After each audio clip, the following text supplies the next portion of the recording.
The first time Patricia Caldwell's white Lexus came barreling through my ranch gate, I thought it was an honest mistake. I was mending fence posts along the north pasture when I heard the metallic screech. My head snapped up just in time to see the gate I'd carefully closed that morning swinging wide, and a luxury SUV kicking up dust down my private road like it owned the place. My stomach dropped. That gate wasn't just for show. It kept my cattle contained and trespassers out. I jogged back to my truck and followed the dust cloud, my jaw clenching tighter with every passing second.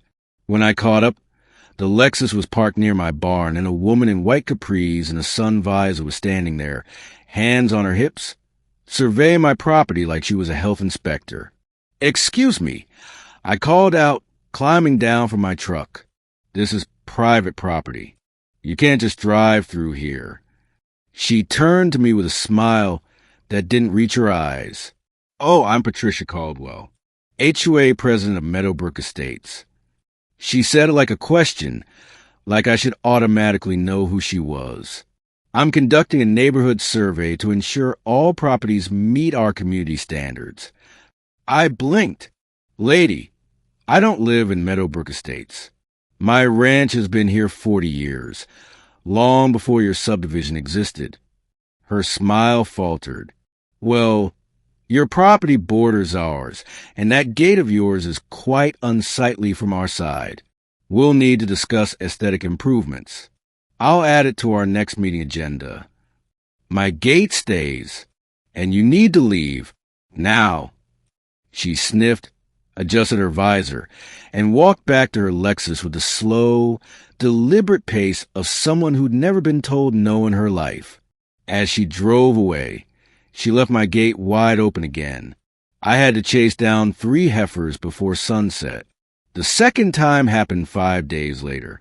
I was in the barn when I heard the now familiar sound of my gate being pushed open.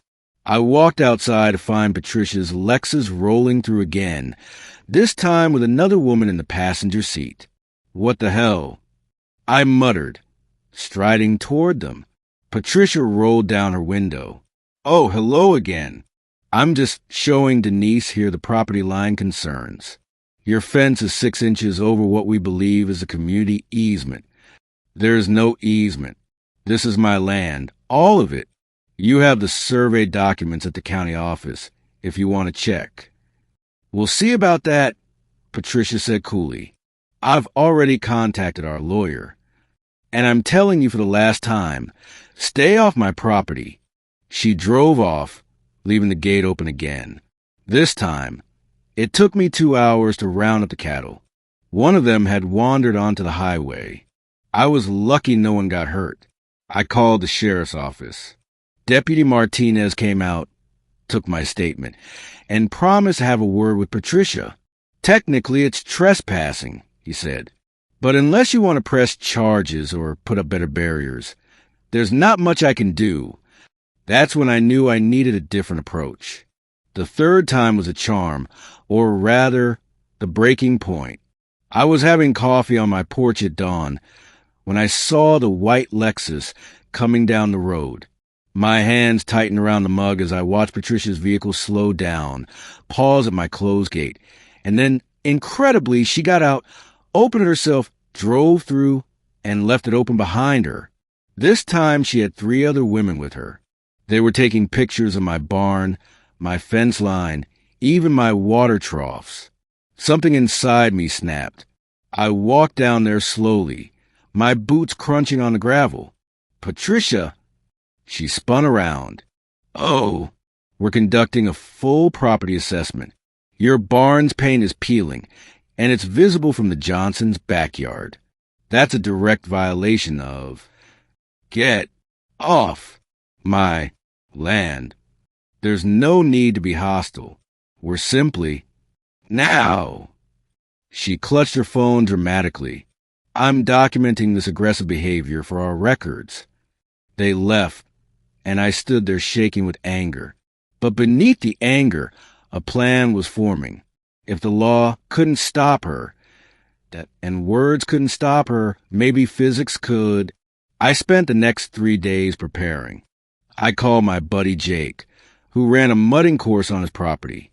I called my cousin Maria, who worked in construction.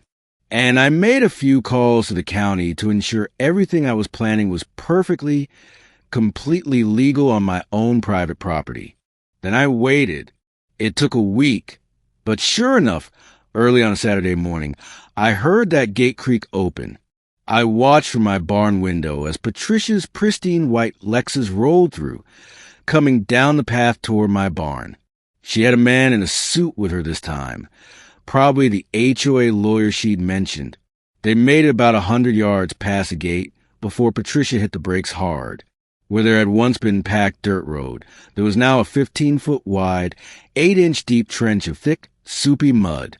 I'd spent 2 days digging it, lining it with clay, and filling it with water. It looked like a simple puddle, until you drove into it. The Lexus's front tires sank immediately. Patricia gunned the engine. The tires spun uselessly, spraying mud up onto the white paint. She tried to reverse. The car sank deeper.